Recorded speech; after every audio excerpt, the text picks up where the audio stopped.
Hey Talking Cars fans, the podcast will soon celebrate its 300th episode, and we want you to be a part of that milestone. So much has changed in the automotive landscape since we first started recording the show back in 2013, nearly 8 years ago. So we want to hear from you. What do you think the biggest changes in the auto industry will be in the next 8 years? Text or email your videos to talkingcars@icloud.com and let us know your predictions for what you think we'll be talking about on Talking Cars in 2029. The best submissions will be featured on episode 300. Again, that's talkingcars@icloud.com for your video submissions. Thanks for watching, thanks for listening, and enjoy the show. This week, we talk about the steep increase in many new car destination charges, give our first impressions of the redesigned 2021 Buick Envision, and explain why you might see a discrepancy between the numbers on a tire gauge and your car's tire pressure monitoring system. Next on Talking Cars.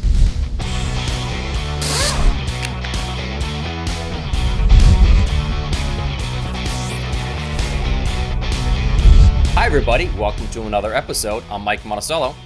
I'm Ryan Pizlakowski. And I'm Jake Fisher. So we're actually going to start off this week's show with a question from our audience. And this question comes from Adam. Adam says, when listening to your podcast about the new Ford F-150, I was taken aback by the destination fee CR paid of $1,695 that is completely non-negotiable and required for every vehicle. Why are manufacturers allowed to advertise vehicles without including this fee? I totally understand that it costs money to get the vehicles delivered, but if I'm gonna have to pay for it, then don't hide it from me. Are they just taking advantage of lackluster laws in the US? So perhaps the blame should be on lawmakers. Well, Adam, we actually couldn't agree more. You know, we actually just did a big story on this in our April Autos issue of Consumer Reports, as well as up online on consumerreports.org. And, you know, it was actually Jake who kind of brought this whole story to fruition because he had noticed with one of the test cars that we purchased, he was looking at some paperwork and saw that, you know, the destination charge was nearly $1,500. And so he asked our data team to look into, you know, how common is this? What has happened over the last decade or so with these destination charges? So we asked the data team to look at how much they've gone up from 2011 to 2020.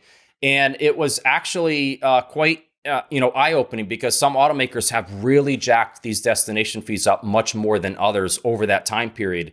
And if you look at the numbers among mainstream automakers who sell vehicles in the US, the average destination charge in 2011 was $839.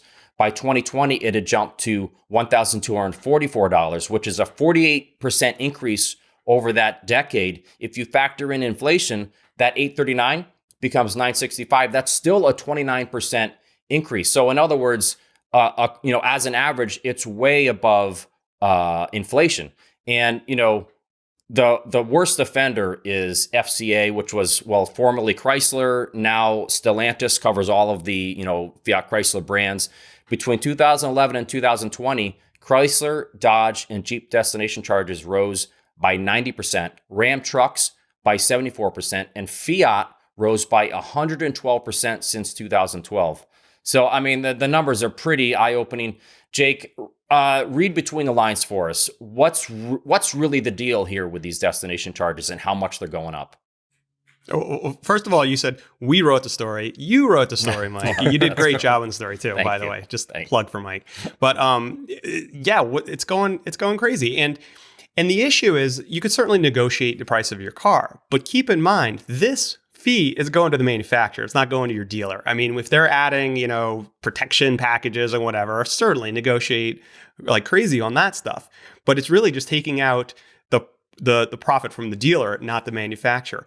And really, you look at this should just be in the price of the car. I mean, it's almost crazy to go. Can you imagine like buying a refrigerator or a computer and it's like, oh, well, okay, this is the price of the refrigerator. Oh, by the way, another $1,000 to ship it from the factory. I mean, it doesn't even make sense. And it doesn't even make sense because it's not actually shipping from the factory. You know, we see vehicles that are shipped from US plants that are way more expensive than ones that are shipped from overseas plants. And again, even the shipment, you can live in the town that your vehicle is produced in. You could walk up to the factory, you could buy it there, and you're still paying could be well over $1,000 for that car. So it should just be built in the price of the car. It's just a way of kind of making that price look a little bit less than it is. Right, and what they're doing is, they're trying to average out what it costs to ship to make it fair for all the dealers. And we get that part, I guess, is that they're factoring in the average of what it costs to ship the vehicles from U.S. ports or factories. The average between the closest dealer to that U.S. port or factory and the furthest away. The economies of scale should be awesome for these manufacturers, right? They're shipping thousands and thousands of vehicles. It should be way less than that, and not to harp on FCA, but just as an example for if you look at a specific vehicle, we looked at the Jeep Cherokee. In 2016, the destination charge was $995, and that didn't seem ridiculous, right? In 2016, $995. By 2019, $1,495. And when we reached out to automakers, especially, we reached out to a bunch of the automakers, including FCA, which is now Stellantis. And most of them were tight-lipped, really didn't want to talk about destination charges. I don't know if you guys have seen the movie Fight Club, but it was kind of like that famous line from Fight Club, except instead of that, it was, the first rule of destination charges is you don't talk about destination charges. Yeah, well, it's because this is a perfect opportunity to hide, almost hide in a sense, sneak more money into the bill. It's on the consumer side. I mean, imagine a lot of people they finance, right? So when they're signing all this paperwork, there's all these little numbers that keep creeping up, and it just slips by the wayside. Nobody almost notices it. Which, in the case of Stellantis, it's kind of crazy because they've jacked it up so much. Now we're seeing it. This is like, what? I mean, did you guys see the new Jeep Wagoneer and Grand Wagoneer? It's $2,000 destination fee. I think that's a record, right? Well, it's definitely a record, I think, among mainstream vehicles. You might see ridiculous ones for, really high-end models, but $2,000 for an SUV? Well, and Jake, can you just speak a little bit to what we did different on our website? Because of this, you made a big change on our website. Sure. So up until a few years ago, we would do the same thing. We would show the MSRP, right? The manufacturer sustained retail price and the ranges. And that was on our website. And, because we purchase so many vehicles, we're seeing these things, and this is a big chunk of it. So when we talk to our data engineering people, we talk to our website people, we say we have to put these destination fees right there next to the price. So if you go to consumerreports.org right now, and if you look at the price right underneath it, we're stating the destination price because we're not going to hide it, even if the manufacturers might do a little bit on their websites. Right. Well, it's good. So, yeah. We, like I said, we had this story in our April Autos issue, as well as up online at cr.org. So please go check that out. Lots of information in there. And hopefully something could be done about it. I think, initially right now it's like, well, let's expose it and, let people know this is what's happening. And, the next step is seeing how we can change it, which maybe minimum would be at least bake that into the price so that everyone knows every base price has that price, right? That destination charge in there. So before we go further, we just want to talk a little bit about our Talking Cars donation program. For those of you that might not know, Consumer Reports is a nonprofit organization. So the work we do is funded by memberships as well as donations. And even a small amount goes a long way in doing all the work we do, including producing this podcast. So if you want to find out more information, you can go to cr.org/give talking cars. And thank you guys very much. So let's move on to what we're driving this week at the test track. And this week, we're going to talk about the redesigned 2021 Buick Envision. These are our first impressions. We bought the redesigned model for our test program. This is Buick's luxury compact SUV, slots in between the smaller Encore GX and the larger 3-row Enclave. It's intended to compete against vehicles like the Audi Q5, BMW X3, Lincoln Corsair, Mercedes-Benz GLC, and the Volvo XC60. Base prices for this range from $31,800 to $42,000, not including the destination charge of $1,195. There it is again. All 2021 Envisions come with a 2-liter turbocharged 4-cylinder with 228 horsepower mated to a 9-speed automatic transmission. You can get it in front or all-wheel drive. All versions come standard with forward collision warning, automatic emergency braking with pedestrian detection, blind spot warning, rear cross traffic warning, lane departure warning, and lane keeping assistance. So we're happy to see all those standard. We bought a mid-level Essence all-wheel drive for a test program. Includes leather seats, 8-way power front seats, with 4-way lumbar. Gabe Shenhar will be so excited about that, as he's always going on about a lumbar. It also comes with the Essence has a hands-free lift gate, automatic high beams. We added the technology package for $2,500, which brings a surround view camera, a head-up display, a 10-inch touchscreen with navigation, and wireless Android Auto and Apple CarPlay, among other features. Total price for our test vehicle, $43,180. And for those of you wondering, yes, just like the last Envision, this Envision is built in China. And so, Jake, I'm actually going to start with you. It's built in China. Does that matter? It's really interesting because, Buick is such a inconsistent company. And let me kind of break that down a little bit. So Buicks tend to be fairly reliable, and we see that in our data, and they tend to test really well. But, you look at some cars and they almost have like a certain DNA about them. Like if you drive a Lincoln or you drive a Ford, they all kind of drive a certain way, have a certain steering feel, certain ride and handling characteristics. Buick is kind of like the import division for General Motors. So, you look through their product line, right? They've got this vehicle that's imported from China. They've got the Enclave is from Detroit. The Regal was produced in Germany, off of you got a German design. You've got the Encore. That's from Korea. So they all kind of have different personalities about them because they've actually been designed differently. If you think about the Chinese market vehicles, you think about, it's roomy, it's comfortable inside. The driving characteristics, if you drove a Regal, it's nothing like that.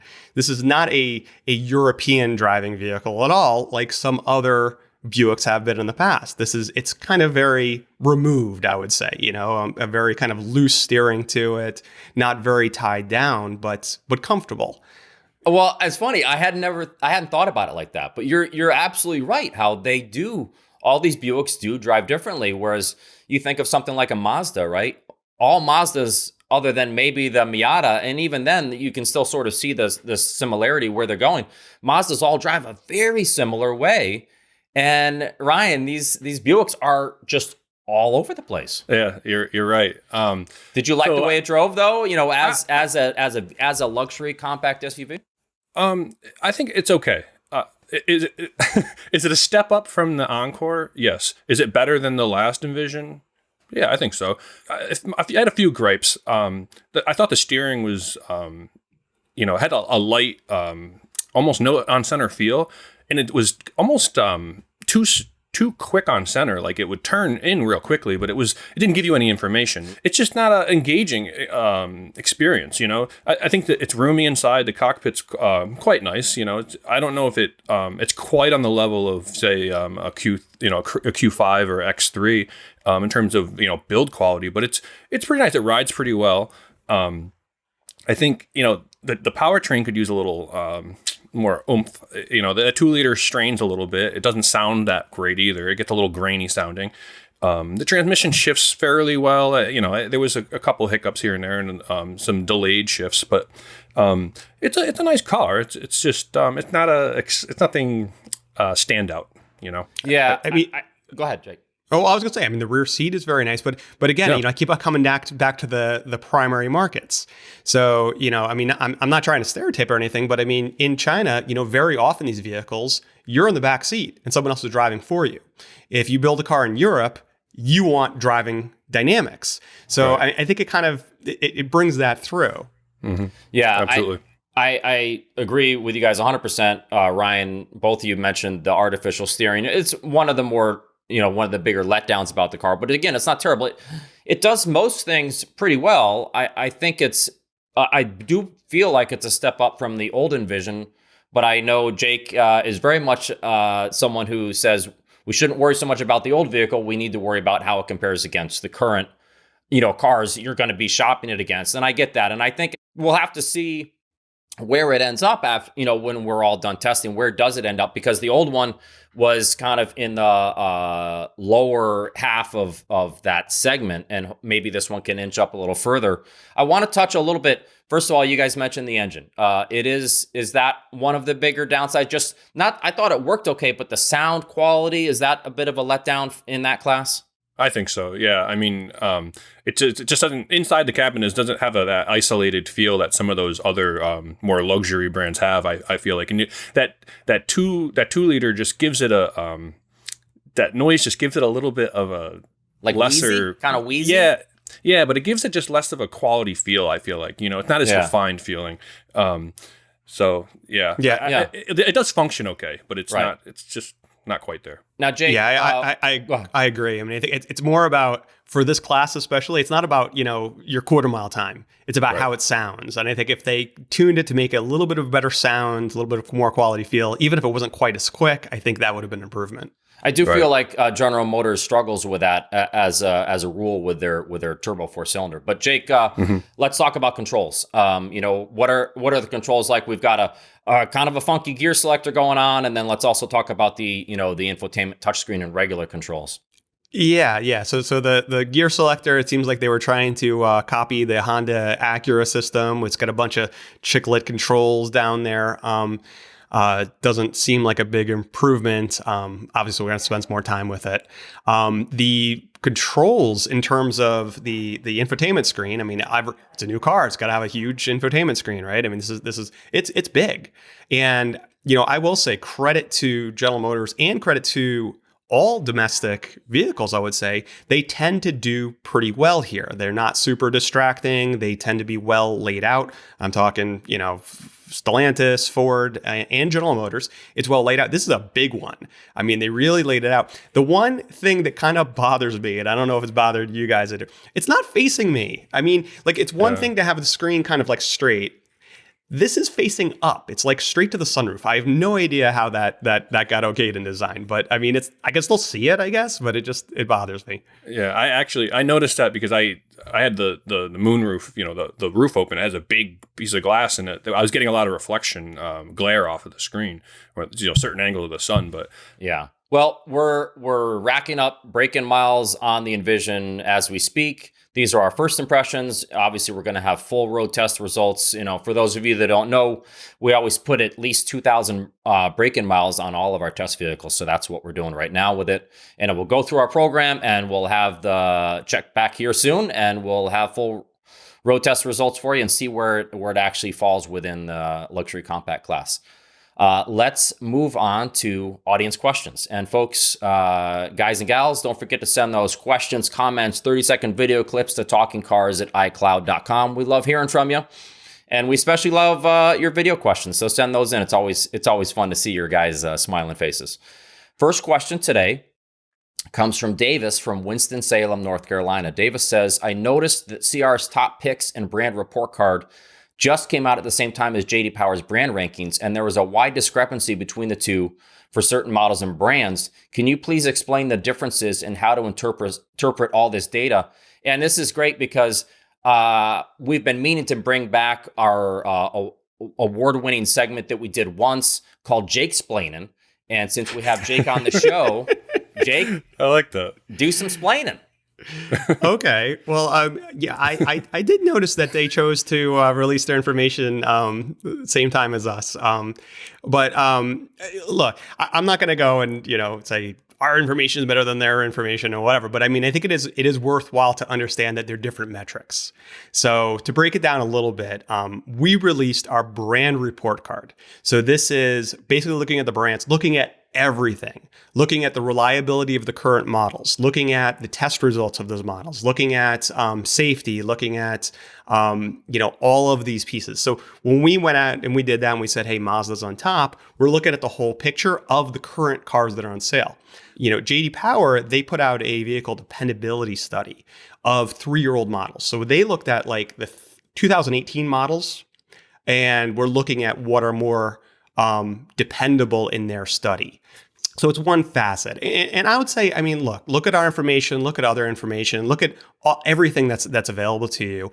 But it's just different metrics. And I know it could be very, very confusing because, I mean, even we put out our reliability ratings. We put out the best cars made. You do have to kind of, you see the headlines, so-and-so says this is the best car. You got to read the second line and say, well, on what metric? Is it fair to say the way we did it, ours is a little more all-encompassing? Is that a fair statement? Yeah. Well, so two key pieces. One, it's all-encompassing, looking at everything in terms, and theirs wasn't looking about, test results of the cars, for instance, right? We're looking at everything. And second, we're focusing on the cars that are on sale today. We're not going back and saying the 2018 models were like this because, quite honestly, some of those 2018 models, they've been redesigned. They've been replaced with, other vehicles that may be more reliable or less reliable. All right, let's move on to some more questions. This one is actually a 2-question topic we're going to do. We have a question from Jay from Kentucky and a question from Paul from California, kind of similar questions. So let's see what we got here. Jay says, I've seen a 3 to 4 PSI difference between the TPMS tire pressure monitoring system and the CR recommended tire pressure gauge I purchased. Which is more accurate? Okay. And then Paul says, when I was recently filling up my tires, the pump I used is showing 2 PSI less than the tire pressure monitor on my 2019 Honda Odyssey. Which reading is accurate? Please advise. Ryan, you're one of our big tire testers and engineers. Can you help these guys out with what's going on here? So it's a good question because I over the years, I mean, I'm, topping off, you guys too, occasionally we have to top off the tires, from season to season, and just over time, tires lose pressure. That's why you have tire pressure monitoring systems in the car. And, for every 10 degrees, you can potentially lose about a PSI in your tire. So, whether in the spring it's coming up or in the fall it's going down, these are all reasons why you should be checking your tires monthly. So back to the question, what's more accurate? Well, the gauge that you bought that we tested should be accurate, but the truth is these gauges, I'm not sure the condition. Sometimes they get dropped. They can lose accuracy.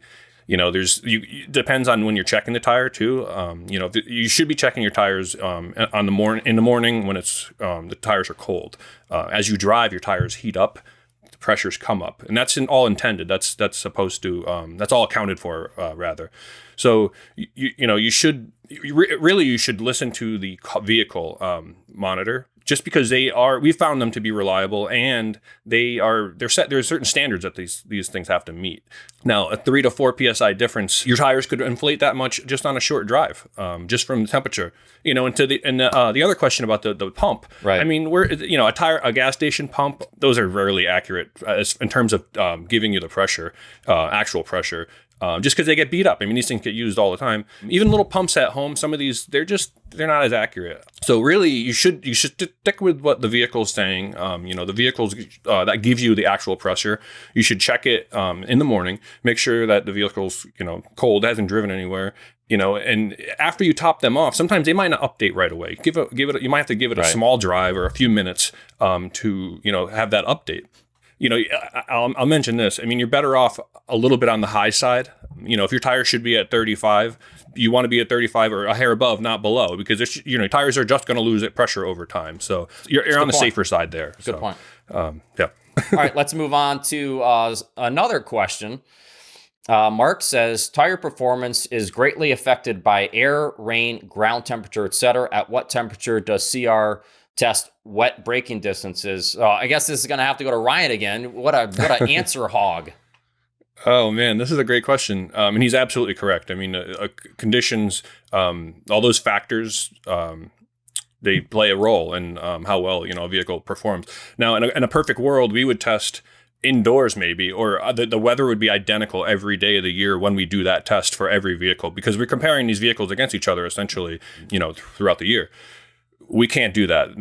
We're up in New England here in Connecticut. We're dealing with Mother Nature when we have to test year round, right? So we have to test within a range of temperatures, and we actually have a correction factor that corrects for the temperature differences. It brings it back to what we would say is a normal temperature, right? So, for a regular, and this is for regular all-season tires, we would test between 40 and 130 degrees dry surface temperature.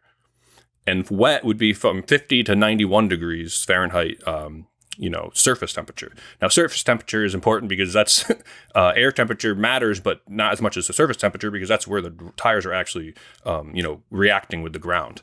Now, for dry, in his question, he's referring to wet. So for wet dry, for a wet stop, we're actually correcting to 77 degrees. So what this means is we're correcting the fact that as the temperature is colder, tires in general stop shorter.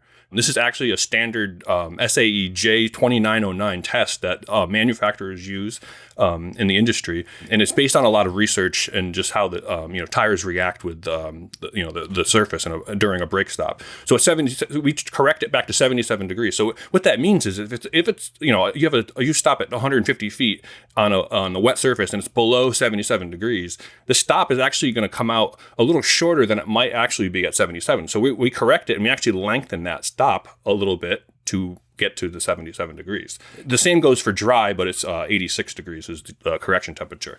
And it's good. This helps you as a comparative tool too, vehicle to vehicle. Yeah. So. Well, that's very interesting. It's very obviously in-depth, trying to be as accurate as we possibly can be with all of our testing. So thanks for that, Ryan. Let's move on to the last question. This comes from Kevin from New Jersey. Kevin says, I currently drive a 2017 Mazda 6 that I absolutely love, but where I live, we get snow often, and with the 19-inch wheels on my car, dealing with slick conditions makes for awful driving. So I'm looking for a smallish SUV. It needs to be able to carry bicycles on top or on the tailgate and be able to carry kayaks. Looking to spend around $30,000. Jake, I'm going to start with you since Ryan's been hogging all the questions lately. Do you have, what do you have for Kevin here? You got a suggestion? Well, I could answer his question or I could argue with him. I'm not really sure which to go. The answer to the question is simple, CX-5, right? You're a Mazda person. That's what I chose. You stole it. Come on, this is easy, right? Easy. Yeah, CX-5 is always the answer. It's not, awesome we've moved on from Miata. But I'm going to argue a little bit because yes, you got 19s on that car. That's an optional size. That car also came with 17s. And if you threw 17s on that have a little bit more sidewall, they're a little bit better in terms of potholes, you could get a set of snows in 17s and you're going to be better off than that CX-5 in terms of stopping or cornering or staying on the road. And if you go buy the CX-5, don't get the optional 19s. So that also comes with 17 and 19s, and you could wind up with some low-profile tires even on your small SUV. Exactly. Yeah, the downside there is if you want, if you get a CX-5 Touring all-wheel drive, it comes with the 17-inch wheels. If you want the turbocharged engine, which is better, it does come with the 19s. That's the downside there. But I will say I priced it out. CX-5 Touring all-wheel drive with 17-inch wheels and a trailer hitch from Mazda. $30,135, and that's including the $1,175 destination charge. Ryan, where are you in this debate? Yeah, I mean that's well, I was going to say CX-5 if he's really adamant about getting a small SUV. It makes perfect sense. He's a Mazda. He already has a Mazda. I mean, that's a great car. We all like it. Right. But like to Jake's point, I mean, you could save a fair amount of money. You have a set of tires for the summer, the 3 seasons that are okay, and then for the winter, go with a 17. When you go to a 17, you might actually end up with a slightly narrower tire, depending on how that works out, which is a good thing for that weather. If it's a winter tire or even a good all weather tire, which has a 3 Peaks Mountain Snowflake symbol on it. You'd be in decent shape. I mean, front wheel drive car can go pretty well in the snow with snow tires on it. I've personally have experience with that. So it sounds like the simple answer and the cheaper alternative is go with a second set of wheels with winter tires, and you should be all set. Then you have the best of both worlds because you keep your sportier, better driving Mazda 6. So. All right, well, that's going to do it for this episode. If you want to learn more about the topics and the cars we talked about, you can click on the links in the show notes. Don't forget to send those questions, comments, 30-second video clips to talkingcars@icloud.com. We thank you all for watching, and we'll see you next week.